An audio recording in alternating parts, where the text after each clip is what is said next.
नमस्कार दोस्तों। आज से लगभग 12 साल पहले जोधपुर के एक साधारण से घर में एक ऐसी खतरनाक भूतिया घटना घट गई कि सच बता रहा हूँ, मजाक नहीं कर रहा हूँ। उस जगह पे खाली आप खुद को रख कर इमेजिन कीजिए, आपके रोंगटे नहीं खड़े हो गए ना, रूह तक नहीं कांप गई ना, तो फिर बताना कमेंट सेक्शन में। भाई, ये जो घटना है सुनील जी नाम के व्यक्ति के साथ घटी थी। सुनील जी रहने वाले तो कहीं और के थे, लेकिन वो जहाँ पर जिस कंपनी में जॉब करते थे ना, उस कंपनी की तरफ से उनको ये मतलब ऑफर आया था कि आप 2 महीने की एक पर्टिकुलर चीज़ की ट्रेनिंग कीजिए और हम आपका प्रमोशन कर देंगे। सुनील जी ने बोले कि ठीक है, हम ट्रेनिंग करने के लिए तैयार है, लेकिन ट्रेनिंग होगी कहाँ पर? कंपनी वालों ने बोले कि आपकी ट्रेनिंग होगी जोधपुर में, और आपका जो रहने खाने का खर्चा है वो पूरा कंपनी उठाएगी। आप खाली वहाँ पर चले जाइए और जो भी आपके एक्सपेंसेस हैं उसका बिल बनाते जाइए और कंपनी को भेजते जाइए। अब सुनील जी ने अपने घर पे बात की और उनके घर वालों ने उनको बोल दिया कि हाँ हाँ ठीक है, जाओ। उस समय सुनील जी की शादी हो चुकी थी, इनकी पत्नी थी, एक छोटा सा इनका बेटा भी था, इनके माता पिता भी घर पर थे। सुनील जी निकल जाते हैं जोधपुर के लिए। पहले दिन तो वो स्टेशन, रेलवे स्टेशन का वो जो एक होता है ना रिटायरिंग रूम, वहाँ पर रुकते हैं और वहाँ पर रुक कर रूम्स का पता करना शुरू कर देते कि उनको कहीं रेंट पर एक प्रॉपर घर मिल जाए या रूम मिल जाए, फ्लैट मिल जाए, कैसे भी ढूंढते ढूंढते ढूंढते, और उस रात को उन्हें एक फ्लैट मिल ही जाता है। फ्लैट कुछ ऐसा था कि वो प्रॉपर एक बंगलो था। उस बंगलो के ग्राउंड फ्लोर के फ्लैट में मकान मालिक रहते थे और फर्स्ट फ्लोर को वो रेंट पे देना चाहते थे। ठीक है भाई, इनको किराया विराया सब पसंद आया, रूम वूम देख लिया, कोई टेंशन नहीं है। ये अपने रिटायरिंग रूम आए हैं, रेलवे स्टेशन वाले रूम में, वहाँ से अपना सामान वामान उठाए हैं और वहाँ पर पहुँच गए जहाँ पर इनकी ट्रेनिंग का सेंटर इनको मिला था। वहाँ से कुछ ही दूरी पर इनका ये घर इनको मिल गया था, मतलब वॉकिंग डिस्टेंस ही था। लगभग 10 मिनट चल के वो अपने ट्रेनिंग सेंटर पहुँच सकते थे। उन्होंने जब ये जानकारी अपने घर वालों को दिए फ़ोन करके, जी हाँ 12 साल पहले की ही बात है तो फ़ोन वोन प्रॉपर थे ही, तो घर वाले बड़े खुश हुए, घर वालों की भी चिंता ख़त्म हो गई। अब पहली रात को जब वो अपने बिस्तर में बढ़िया गहरी नींद में आए ही थे कि जोर से कोई धड़धड़ा के उनके कमरे का दरवाज़ा खटखटाता है। वो घबरा कर उठ जाते हैं कि कौन है, ऐसे इतनी बदतमीजी से इतने रात गए, कौन खटखटा रहा है। वो गए, दरवाज़ा खोले तो देखे कि मकान मालिक है। मकान मालिक इस घर का एक बुढ़ा आदमी है और उसकी एक बूढ़ी औरत जो कि ज़्यादातर टाइम बीमार ही रहती है। मकान मालिक ही बस इधर से उधर होते रहता है। मकान मालिक इतनी रात गए आकर ऐसे क्यों दरवाज़ा खटखटा रहा है? ये बात सुनील जी को थोड़ी परेशान करी। बोले अंकल क्या हो गया बताइए। बुढ़ा बस इतना बोलता है कि बेटा देखो, ध्यान रखना, रहने को तो आ गए हो, लेकिन तुम्हारे फ्लैट में जो पीछे वाला रास्ता है, मतलब पीछे वाला जो दरवाज़ा है, वहाँ से भी तुम बाहर निकल सकते हो। ये तुमको समझ में आ गया होगा। ये बोलते हैं हाँ अंकल जी, पीछे एक गेट है, वहाँ से मैं बाहर निकल सकता हूँ। बोले निकल सकते हो वो तो ठीक है, निकलोगे ना तो ज़्यादा इधर उधर मत देखना। सुनील जी बोलते इधर उधर मत देखना मतलब? मैं समझा नहीं अंकल, मैं बहुत नींद में हूँ, आप थोड़ा आसान शब्दों में बताइए ना। बुड्ढा बोलता है कि बेटा जब तुम अपने पीछे वाले दरवाजे से फ्लैट के बाहर निकलोगे तो तुम्हें और उसके पीछे तरफ एक कमरा दिखाई देगा जिसमें ताला लगा हुआ है। उस कमरे की तरफ जाने की कोशिश मत करना, गलती से भी नहीं, वरना फिर जो तुम्हारा अंजाम होगा उसका जिम्मेदार न मैं होऊंगा, न मेरी घरवाली, और ना ही ये घर। ये थोड़े सुनकर घबरा गए कि बुड्ढा ऐसा क्यों बोल रहा है। बोले कि ठीक है अंकल जी, मैं ध्यान रखूँगा। और जाकर ये सो गए। थकान थी ना, ट्रैवलिंग भी थी, फिर रूम की ढूंढाई भी थी, फिर रिटायरिंग रूम में कैसे रुके हुए थे ये यही जानते, तो थकान थी और ये सो गए। अब अगला दिन आया। अगली उस दिन की रात से इन्होंने ये नोटिस करना शुरू किया, मतलब जब ये शिफ्ट हुए हैं उसकी अगली रात से ही ये अपना ऑफिस से खाना वाना खाते हुए रिटर्न घर पर आते हैं भाई, और बिस्तर में सोते ही है ना कि 12 साढ़े 12 बजे के आसपास इनको बिल्ली के रोने की आवाज़ सुनाई देती है। कहाँ से? वही जो इनका फ्लैट है, उस फ्लैट के पीछे वाले दरवाजे के बाहर की तरफ से। ये बिल्ली रोज़ क्यों रोती है? आने वाले 3-4 दिन तक ये बात इनको और भी ज़्यादा परेशान करी। जी हाँ, बिल्ली के रोने की आवाज़ सिर्फ 1 रात 2 रात या 3 रात नहीं, लगातार 4 रातों तक आई। इन्होंने सोचा कि अगर बहुत डिस्टर्ब हुआ तो मैं अंकल से बात करता हूँ। फिर अगला दिन निकला और अंकल जी के पास चले गए। बोले अंकल जी 4 दिन से मैं देख रहा हूँ एक बिल्ली लगातार आकर मेरे दरवाजे के पास, पीछे वाले दरवाजे के पास रोती है। आपने मना किए थे वो दरवाज़ा खोलने के लिए, वहाँ से निकलने के लिए, क्योंकि उसके पीछे शायद आपका कोई ऐसा रूम है जिसमें ताला लगा हुआ है, तो मैं वहाँ पर जाना नहीं चाहता, आपने मना कर दिए तो। लेकिन वो बिल्ली आपकी कोई पालतू तो नहीं है? अंकल बोलते नहीं नहीं, अंकल थोड़े हकला गए वहाँ पर, बोले कोई पालतू वालतू बिल्ली नहीं है, तुम उसके रोने पर ज़्यादा ध्यान मत दिया करो, तुम बस अपने जॉब से आते हो ना, खाना वाना तो खाकर आते ही हो, सो जाया करो। और फिर से बता रहा हूँ, कुछ भी काम रहे, फ्लैट से बाहर निकलना है तो सामने वाले से दरवाजे से ही बाहर निकलना, पीछे वाले दरवाजे से नहीं। ये बोलते कि ठीक है अंकल, समझ गया, और ये चले जाते हैं, फिर अपने ऑफिस वगैरह चले जाते हैं। फिर रात में खाना वाना खा कर आए। फिर क्या हुआ कि आज भी यही 12 साढ़े 12 बजे ये नींद लगने ही वाली थी इनकी, कि इनको ना ऐसी आवाज़ आई कि इनके पीछे वाले दरवाजे में किसी ने कुछ फेंक के मारा है, कुछ भाड़ से। वो फेंक के जो कोई भी चीज़ मारी गई है वो चीज़ कोई और नहीं बल्कि शायद वो एक बिल्ली ही है। और वो आवाज़ आते से, वो टकराने की आवाज़ आते से ही वो बिल्ली फिर रोने लगी। ये टेंशन में आ गया कि कोई बिल्ली फेंक के मारा यार दरवाजे में, इसलिए वो रो रही है। शायद कोई रोज़ यही करता है और मैं नोटिस नहीं कर पाता हूँ। आज क्लियर नोटिस हुआ है, मुझे देखना पड़ेगा। वो बड़ी हिम्मत करके जाते हैं और जैसे समझ लो ये दरवाज़ा है, ठीक है, और इस दरवाजे के पास में कान लगाकर सुनने की कोशिश करने लगते हैं, क्योंकि जो कुछ भी हो रहा है इधर हो रहा है और ये इधर है, ठीक है। ये सुनने की कोशिश कर रहे हैं। इन्हें क्लियर आवाज़ आ रही है कि एक बिल्ली दरवाजे के उस पार पड़े पड़े रो रही है, दर्द में करहा रही है, और वहाँ पर कोई तो भी, मतलब ऐसा ऐसा चल रहा है, जाता है फिर आता है, फिर आता है फिर जाता है। ऐसे कदमों का सेंस किसी का बहुत क्लियर समझ में आ रहा है। अब दरवाजे के नीचे थोड़ा सा गैपिंग होती है, ये थोड़ा सा झुक के देखने की कोशिश किए। इन्होंने क्लियर देखे हैं शायद किसी औरत के पैर हैं, क्योंकि पैरों के नाखून इतने लंबे लंबे हैं, और एक बिल्ली पड़ी हुई है, ठीक है। वो बिल्ली के उधर तरफ से वो औरत जा रही है, फिर ऐसे ऐसे क्रॉस कर रही है। मतलब ये सारी चीज़ें इनके इस पीछे वाले दरवाजे के बाहर तरफ ही हो रही है एग्जैक्टली। ये समझ लो ये दरवाज़ा है ना, तो यहीं पर ये सारी एक्टिविटी हो रही है, पूरी एक्टिविटी यहाँ पे हो रही है। तो टेंशन में आ गई कि ये कौन औरत है, और बिल्ली के ऊपर ऐसा, मतलब बेचारी बिल्ली यार, वो भी जीव है, ऐसा क्यों कर रही है। ये गुस्से में भड़बड़ाते हुए दरवाज़ा खोले कि मैं अभी सबक सिखाता हूँ कि मेरे फ्लैट के पीछे आकर तू एक जानवर के साथ दुर्व्यवहार कर रही है और ऐसा क्यों भटक रही है करके। जैसे ही इन्होंने भड़बड़ाते हुए दरवाज़ा खोले तो क्या पाते हैं, दरवाजे के बाहर कोई है ही नहीं। ये शॉक्ड, बोले अब भी 1 सेकंड पहले मैं क्लियर यहाँ पर खड़ा खड़ा आवाज़ सुन रहा था, इनफैक्ट देख भी लिया था दरवाजे की गैपिंग से कि उधर पे कोई औरत चल रही है, एक बिल्ली पड़ी हुई है। और जैसे ही मैंने उठ के दरवाज़ा खोला, साला यहाँ पे कोई दिखाई क्यों नहीं दे रहा है। ये चीज़ नोटिस कर ही रहे हैं कि इतने में मैंने बताया था ना, अंकल ने बोले थे कि तेरा पीछे वाला दरवाज़ा तू जैसे ही खोलता होगा तो तुझे एक और दरवाज़ा दिखाई देता होगा, एक दूसरे कमरे का दरवाज़ा। इन्हें वही दूसरे कमरे का दरवाज़ा दिखाई दिया। उस दूसरे कमरे के दरवाजे में लगा हुआ था ताला, लेकिन साधारण तरीके से नहीं, वो ताला वाइब्रेट कर रहा था, घर घर घर घर घर घर घर घर घर घर घर घर।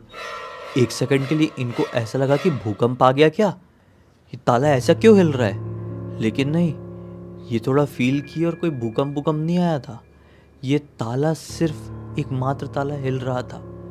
ये सोचे कि ये क्या मैटर है यार, एक बार हाथ लगा के देखता हूँ भला ताले को हुआ क्या है, ऐसा क्यों वाइब्रेट कर रहा है। वो जैसे ही ताले को हाथ पकड़े हैं, ताला इतना बर्फ जैसा ठंडा इनको लगा कि इनका दिमाग खराब हो गया, जैसे ठंडेपन की वजह से इनका हाथ जलने जैसा हो गया।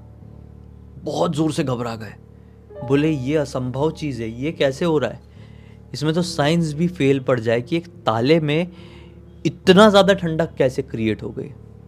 बोले भाड़ में जाए, वो अंकल वैसे भी उल्टी सीधी बात कर रहे थे।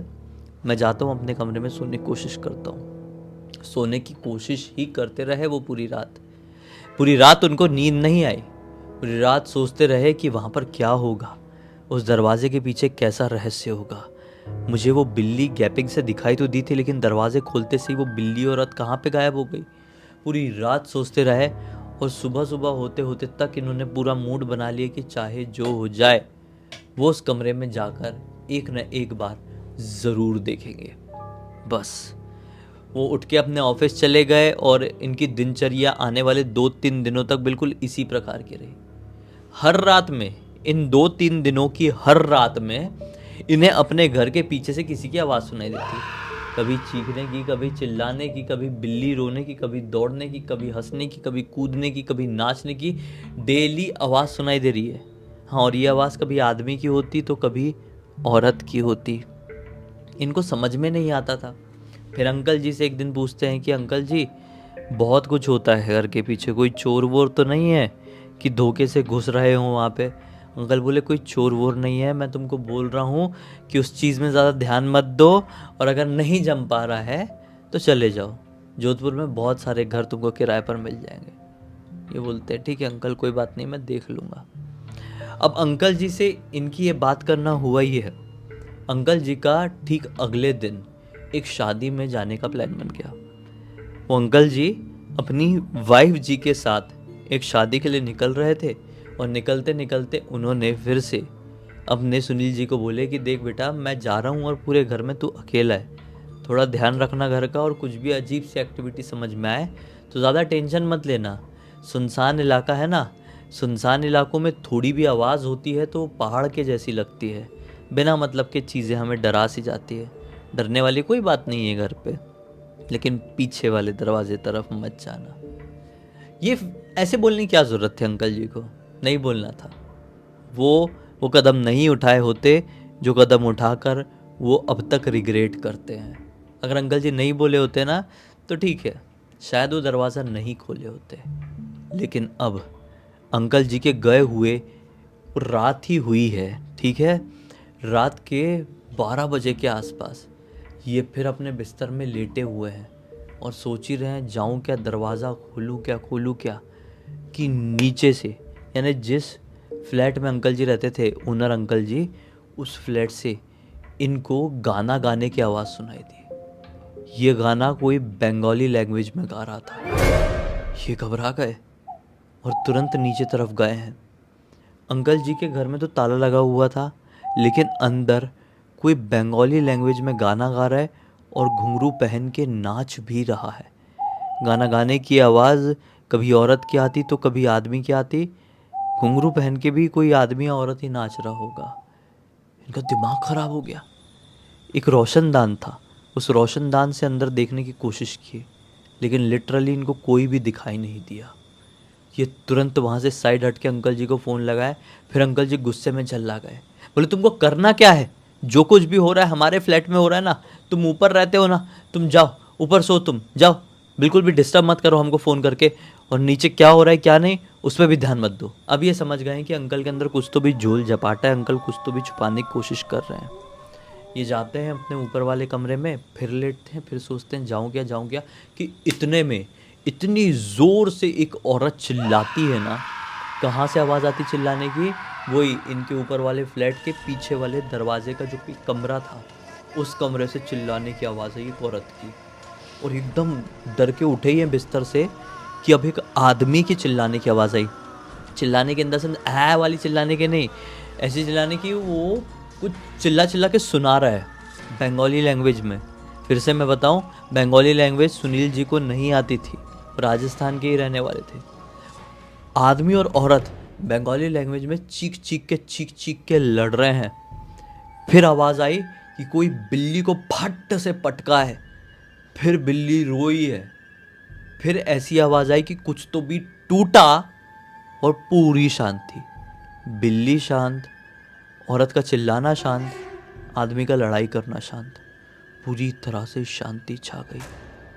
अब ये बिस्तर से कांपते हुए उठे और जैसे ही दरवाज़ा खोले, इतनी गंदी स्मेल इनको वहाँ से आई है, इतनी गंदी स्मेल, क्योंकि पीछे वाला दरवाज़ा खोलते से इनको वही वाला दरवाज़ा दिखाई दिया जिस दरवाजे को खोल के कभी जाना नहीं है, एक दूसरे कमरे का दरवाज़ा। उस कमरे की तरफ से बहुत भयंकर वाली स्मेल आई। ये बोले भाड़ में जाए, मैं यहाँ से निकलता हूँ। ऐसा बोल के इन्होंने अपना दरवाज़ा बंद किए, अपने रूम में पलटे ही हैं कि इनको अपने पीछे एक औरत जिसके हाथ में एक बिल्ली है काली, उसके बाल सहलाती हुई दिखाई दी। उसके बाजू में एक आदमी खड़ा है जो गुस्से में इनको घूर रहा है, और इन तीनों की आंखें कुछ इस प्रकार से चमक रही है जैसे किसी इंसान या नॉर्मल जानवर की चमक ही नहीं सकती हो, लिटरली भूत के समान। ये बहुत ज़ोर से चिल्लाए हैं और ये भागे घर के बाहर, और पूरी रात ये घर के बाहर निकल के, सुनसान इलाका था, घर के आगे की तरफ ना समझ लो एक क्रॉसिंग थी, उस क्रॉसिंग के बाद मेन रोड जैसी लग जाती, वो मेन रोड में एक माइलस्टोन होता है, माइलस्टोन के पास बैठकर बिताए हैं। फिर सुबह हुई, अंकल जी को फ़ोन किए, बोले अंकल जी मैं सामान लेकर जा रहा हूँ अपने, आपके घर पे भूत हैं, एक नहीं 2-3 हैं, 2 इंसानों के हैं और एक बिल्ली का है।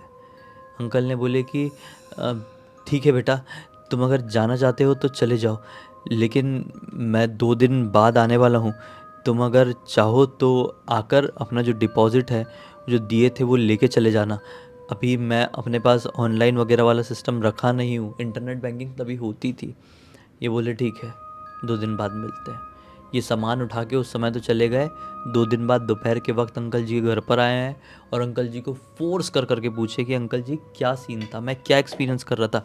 और मुझे बहुत अच्छे से मालूम है, छोटा बच्चा नहीं हूँ, बड़ा मैच्योर्ड आदमी हूँ, आपसे उम्र में कम हूँ, लेकिन बहुत दुनिया देखा हुआ हूँ। क्या छुपा रहे हो मुझसे, सही से बताओ। अब अंकल जी बताते हैं कि कुछ नहीं बेटा, जो फ्लैट हमने तुझे किराए से दिए हैं उसके पीछे जो कमरा है वो भी हमने एक टाइम पर किराए से दिए थे, एक न्यूली मैरिड कपल को, आदमी औरत, और उनकी एक बिल्ली थी। शायद वो आदमी बिल्ली से प्यार नहीं करता था, बिल्ली औरत की थी। उस बिल्ली के चक्कर में आए दिन दोनों आदमी औरत के बीच में झगड़ा होता था। हम कई बार बीच बचाव करने घुसते भी थे, लेकिन फिर एक समय ये सोचकर हट जाते थे कि पति पत्नी है, आपस का मामला है, सुलटा लेंगे। लेकिन एक दिन हम शायद घर पर नहीं थे और उसी रात को उन लोगों ने इतनी भयंकर तरीके से लड़ाई की है कि शायद पहले आदमी ने बिल्ली को इतनी बुरी तरीके से फेंका उस फ्लैट के दरवाजे में जिस फ्लैट में तू रहता है कि टकरा के बिल्ली वहीं पर ख़त्म हो गई। फिर आदमी ने औरत को ऐसा मारा कि ऑन द स्पॉट औरत की भी जान चली गई। और फिर आदमी को दिखाई दिया पंखा और आदमी ने भी अपना खेल वहीं पर तमाम कर दिया। हम लोगों को पता चला मोहल्ले पड़ोस के लोगों से, फ़ोन वोन आया, हम लोग आए तो भैया हमारा दिमाग काम करना बंद कर दिया। बहुत टाइम तक ऊपर वाला घर बंद रहा, फिर हमने रिनोवेशन कराया, फिर सोचे कि बुढ़ापे में कमाई का सहारा तो हमारा वो घर ही है, तो हमने फिर रिनोवेट करके तुझे किराए पर दी। इसलिए बार बार मना करता था बेटा कि पीछे वाला दरवाज़ा मत खोलना, तुझे ज़रूर एक्सपीरियंस होगा। हुआ एक्सपीरियंस, इतना ज़्यादा होगा ये मैंने भी नहीं सोचा था। मेरे कारण कुछ ऐसी ज़्यादा परेशानी हुई होगी तो माफ़ करना। तो सुनील जी भी कहते हैं अरे अंकल ठीक है कोई बात नहीं, इसमें आपकी भी कोई गलती नहीं थी, बस आप पहले थोड़ा सा बता दिए होते तो मैं सोच समझ के आपका रूम रेंट पर लिया होता, लेकिन कोई बात नहीं, कोई बात नहीं, आप किसी को दोगे तो उसको बता देना पहले से। बोले ठीक है बेटा। सुनील जी ने अपना डिपॉजिट लिए और फिर कहीं और शिफ्ट हो गए। इस पूरी घटना की जानकारी सुनील जी ने अपने बेटे को मेरा ही एक वीडियो देखते देखते दिए। बोले कि यार अपने साथ भी एक ऐसी घटना घटी है, बताओ ब्लडी सत्य को, ताकि वो दुनिया को सुनाएगा और सतर्क करने की कोशिश करेगा। तो उम्मीद करता हूँ कि आज का मेरा मकसद पूरा हुआ है। तो अब तक इस वीडियो को देख लिया है तो लाइक ज़रूर कर देना, चैनल को सब्सक्राइब करके बेल आइकन दबा के ऑल के ऑप्शन में क्लिक करना, क्योंकि इसी तरह के हैरान कर देने वाले खौफनाक वीडियोस डेली आप लोगों के सामने लेके आता रहता हूँ। इंस्टाग्राम की लिंक इस वीडियो के डिस्क्रिप्शन बॉक्स में मिल जाए, क्लिक करके डायरेक्टली वहाँ पर पहुँच जाना। और इसी तरह की कोई भी कहानी, टॉपिक या जानकारी आप लोग के पास भी है तो लिख भेजना, हो सकता है मेरा अगला वीडियो कल आपके हिसाब से ही बन रहा हो। तो चलिए कल फिर से मिलते हैं, तब तक के लिए बहुत बहुत धन्यवाद। आपका दिन शुभ हो।